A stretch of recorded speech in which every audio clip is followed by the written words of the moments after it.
everybody. Thanks for listening. This your boy Hood. I'm back on the show. Yo, check it out. We got to talk about Candace Owens and the craziness that she got going on her show. She actually just dropped a documentary called, oh shit, I don't even remember the name. Let me look at it. It's called The Greatest Lie Ever Sold, George Floyd and the Rise of BLM. And it's crazy. She go all deep into how BLM spent their money, how they got their money.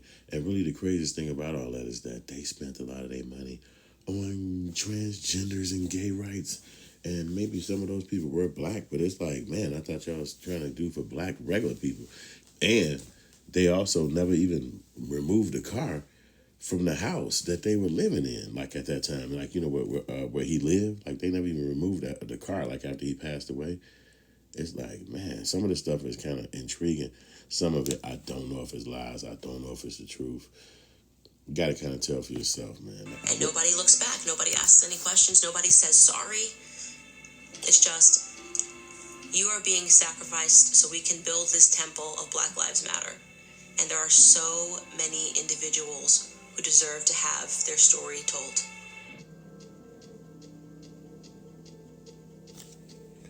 So she jump around with different story scenarios.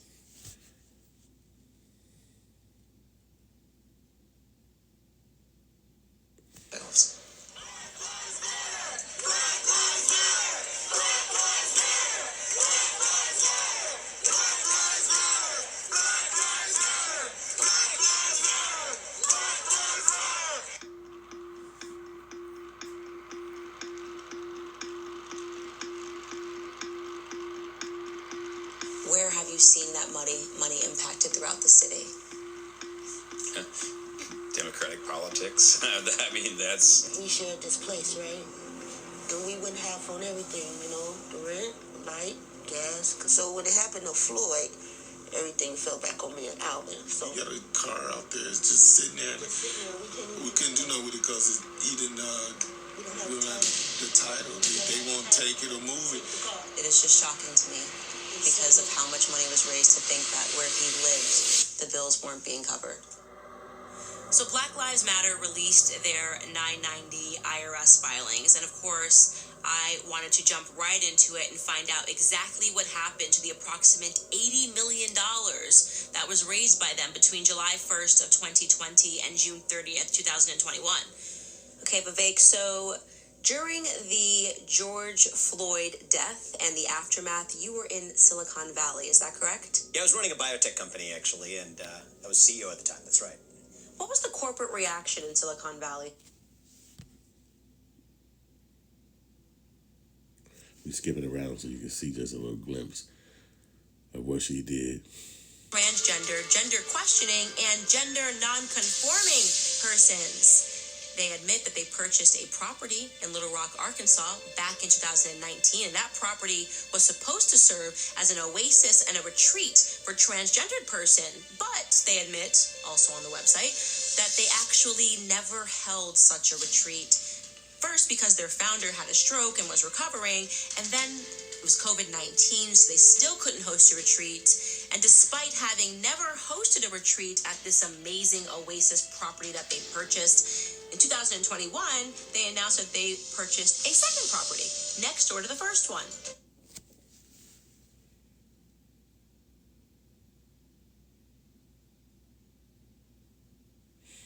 Well, I'm just skipping around so y'all can see what was going on. And as you can hear, man, there's a lot of arguments, a lot of, you know, where she coming from against them is like, hey, they do this with black people. They do this with, you know, people that do all this stuff. And Candace Owens is one hell of a chick that got a lot of nerve, if you ask me. But I don't know who to believe, you know what I'm saying? Because both of these women are black, and it's, again, black on black. They both arguing about who spent what. And technically, it was a good scam. It was a good idea to come up with this thing. And if you want to give money to gay people because you made all this money, the people who would be coming against you not going to complain so much because they want the gay people to have money. And so that's what they did. They gave millions of dollars to the gay rights people in that community from Black Lives Matter money that they raised, which was $80 million. And so you would assume that it would be going to black people, like the guy said. they had the car sitting on the property after George Floyd died, and nobody sent no money to them to help them move the car. So it's like, what? It get deeper in that, man. It's a whole lot of stuff like that was going on with that. And y'all got to tell me what y'all think, man. Is Candace Owens on point for putting this video out here, for putting a documentary out here? Is she faking and a turncoat? Should she be trusted? Like, what is really going on? Like, why does she think this is the right thing to do? I'm talking about George Floyd in this manner.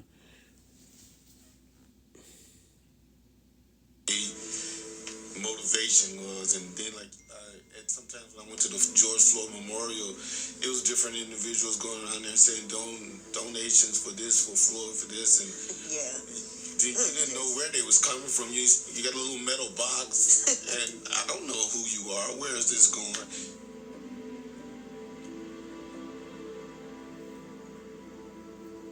You know, to meet with the president and the vice president, and for them to show their concern to our family, and for them to actually give an ear to our concerns and how we feel on the situation. No, I have a police because that's what he wanted me to do.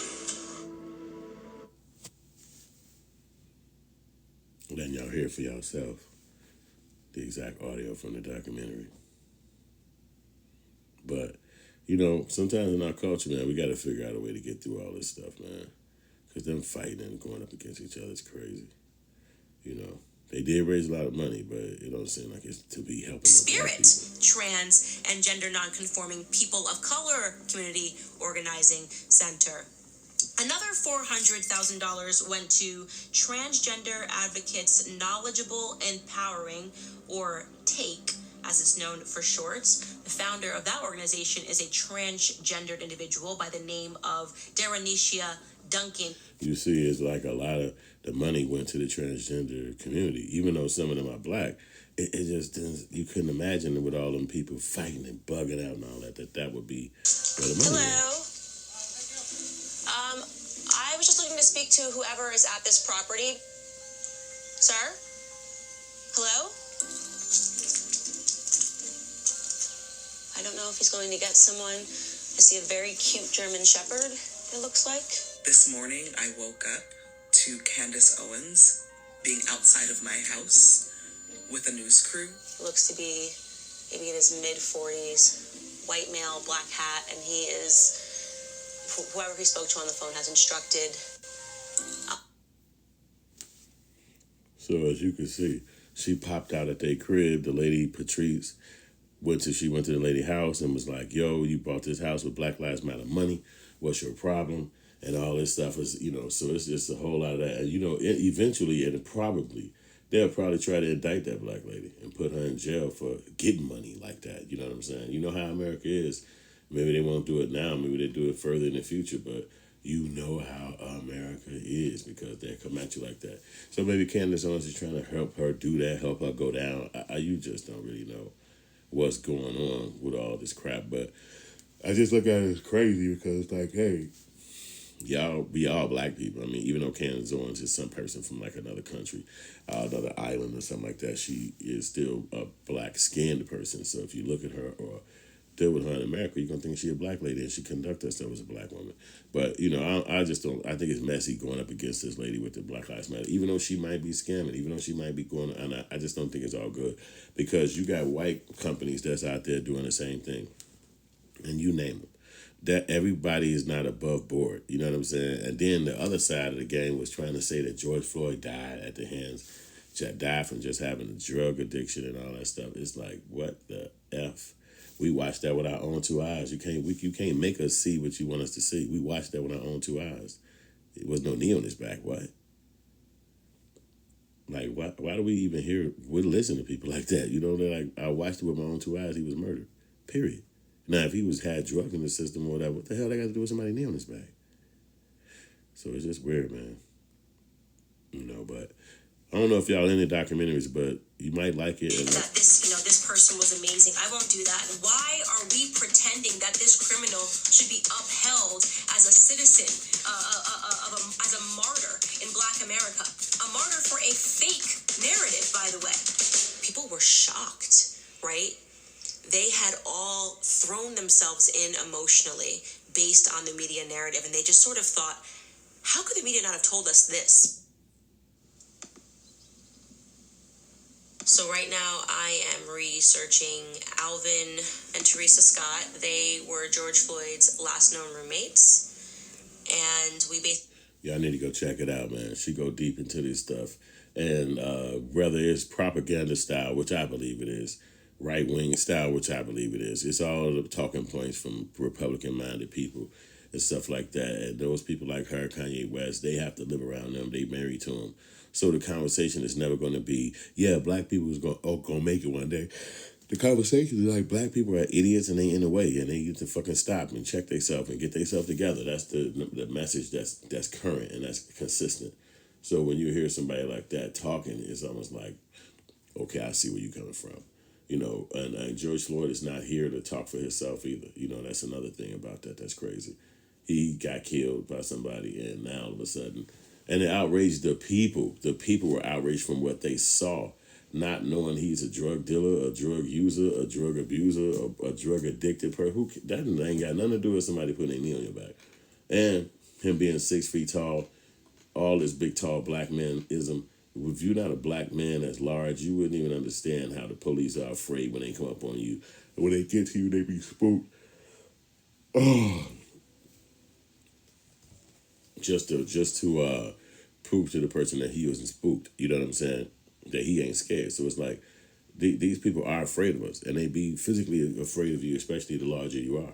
So why you think majority of these NBA players and football players have jobs where you can look at them right on the screen and know about their personal life? Because if you was just walking down the street, people would probably feel threatened. And a lot of white boys, especially when they outnumber you, they'll just want to take you down and take you out.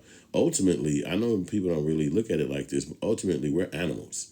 If you take off all these goddamn clothes and all the psychology of us having to have a job and work a 9 to 5 and go to Walmart, we're just fucking animals. And if one animal see an animal out of his element or not being protected by his crew or family members or crew or species or people that look like him, they'll take him down. They'll say, hey, what's up? This is only one big, tall, 6 foot black dude over there. There's 5 of us. Let's go get him.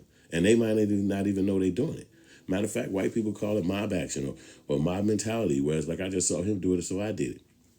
But technically just animalistic. It's like, hey, we saw you, we just attacked you and took you down. It's nothing that we're not mad at you. We just did it because you not us. You ain't exactly like us. So that is a lot to do with why they killed George Floyd. He is a person that's opposite. He big, tall, gigantic. They feel threatened. They feel scared. And they used a murder situation on him. And they killed him. And that scared him. Even if he was on drugs or not, you'd be scared with 3-4 cops trying to grab you and choke you to get you out of the damn vehicle over a counterfeit $20. Now, he might have his own personal nervousnesses of the police stopping him, which a lot of black dudes, myself included, do. So it's crazy to see her talk all this shit, and she wasn't really born in America. Maybe she was born in America, but she couldn't understand America from a man's perspective, a black man perspective, or a man perspective that's on drugs, or a man perspective that's dealing in the drug addiction. So it's just like really weird to see, man. But if y'all like her and y'all want to see her stuff, you do it. I'm a filmmaker, obviously, so I want to check it out, see how it looks, see the production value, see what they talking about, see what kind of skills they put into editing it and all that stuff. But you let me know the subject matter is not too scary for me to go and dig and try to see what happened, because I was just interested. You know, she said she was doing a documentary on George Floyd's death. I just want to know what was she coming up with. And when you really look at it, she just basically on some old surface bullshit, just trying to push their point. He died because he was on drugs. He died. He didn't die from a knee. And it's like, you're trying to make me not believe what my eyes see. And I technically don't like people like that. My eyes saw a person knee on somebody's neck. They on there talking about them. It was kind of on his back. He had the back of his damn neck. That's what the fuck it was at. But, you know, it's all of this ladder, what they call that Monday quarterbacking, where everybody know exactly what could have happened or should have happened the day before. So it is what it is, man. I give her documentary a -2. You know what I'm saying? Because I don't agree with the subject matter and I don't agree with what they're doing. You know, it still was well produced because, you know, she got her white people involved. But it was not like a storyline that I agreed with, because we saw so much in on TV. And we know that the people were not protesting because they believed the story that George Floyd was a victim. They were protesting because they believed the human was murdered in front of their eyes, and that made him a victim. Now, everything else he had in his personal life was irrelevant because none of that was at the question right there. He wasn't killed because he didn't pay his rent. He wasn't killed because he didn't go to church. He was killed because he went inside a liquor store owned by some Arabs who looked at his stuff as a criminal behavior and they called the police. He just so happened to never have left the building. He stayed in front of the building because when they didn't give it to him the money or whatever, he just chilled right there. And him chilling there, when the police came like 30, 40 minutes later, he was still sitting there in front of the building. And they walked up to the car and the whole shit played out. But that's just a part of him being from the hood, not thinking that it's going to be some crazy white dude pulling up to try to kill you. So that's my take on that, man. I had to speak my little 2 cents. I wanted y'all to get a glimpse and hear it for yourself, see what's going on with the documentary. You can check it out and watch it at your own leisure. You know what I'm saying? If you're interested in that, if you're not, and you don't want to try to have nobody change your narrative or change your thought pattern on what's going on, then you make sure you don't watch this shit. But if you do, and you care about just checking it out and seeing what the hell, check it out. It's on an website called Daily Wire. Daily Wire actually produced this too. So that must be a white ring station or a company or something like that that's interested in pushing this sort of narrative about George Floyd. For what reason? I don't know why they want to do it like that. But, you know, it's been a few years now, so I'm kind of over the George Floyd thing. You might be too. But it's still just interesting to see what's going on and why people got so much grudge towards what happened with him, you know. So that's that. Like and subscribe. It's your boy Hood, and I appreciate it. Next time I hit y'all with a new one. Got some funny stuff on my video, so check out my last stuff on the channel, and you gonna laugh. All right, holla.